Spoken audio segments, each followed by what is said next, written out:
Yeah, don't get me wrong. It's good to win, and if we get that, then great. But I've been known in the past to sacrifice a loss in order to make sure we play the right way, and I get a better feel for when we go into the regular season. What about that? Would call timeout. Teach these guys a lesson. Are you Yeah. not going to be anything like it? No, no, no. The one thing I will do, he won't call a timeout. I'll call a timeout to teach, especially during this time. I mean, there's no, during the regular season for the most part, once we get going, I won't go into the last 2 minutes of the game if I can help it without having, 220 or something like that. So, but last night, I mean, I could have burned everyone in the first 3 minutes of the game. You called one when Toby missed a defensive assignment. You were somewhat critical of some of the way he was playing. What's that about? You just need to learn what you guys are doing, or is it an effort thing? What was that about? I mean, it was a combination of both. I mean, because it was simple. I thought that,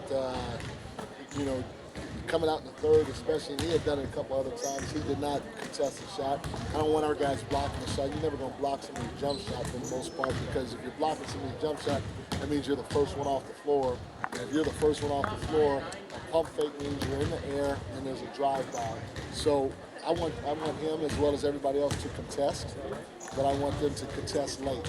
So at least contest a shot and box out as opposed to, hands down. They call it hands down, man down or something like that. But I don't want his hands down and him watching, or anybody else on the team watching a guy shooting a jump shot. You're a pretty brave man to do that. Some people would say, you sure you want to do that with Kobe Bryant in a preseason game, right?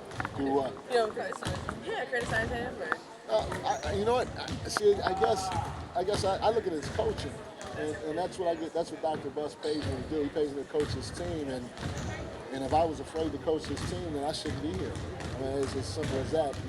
And hey, this business is a fiery business. You got a lot of different personalities, and that's part of being a head coach. You got to be able to juggle, maintain, or find the balance to be able to work with the personalities. But again, I don't look at it as criticizing. I look at it as coaching, and if I didn't do it, then I'd be stealing. So what kind of adjustments to game 2 against the Clippers?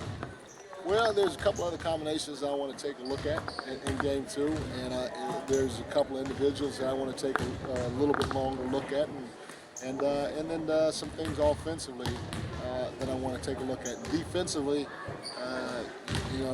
right now, we're teaching these guys how to be uncomfortable. We're doing things that we may not do in the regular season.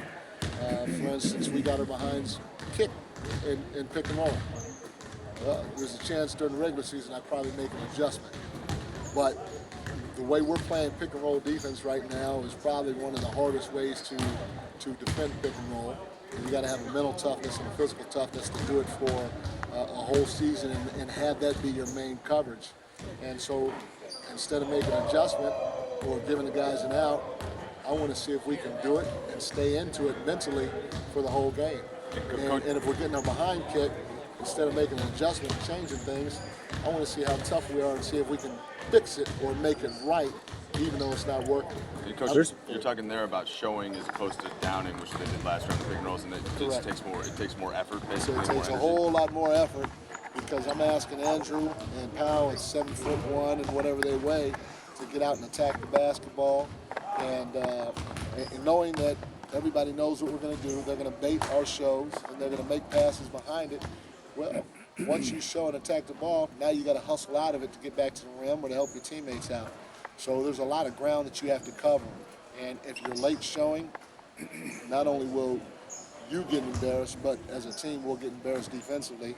That happened to us last night. And so hopefully it doesn't happen as much tomorrow because we got a little bit more pride and there's a little bit more mental focus and physical focus and trying to get it done the right way. You're still playing it. The most? Which players would you take for this mentality? The quickest and the most eagerly?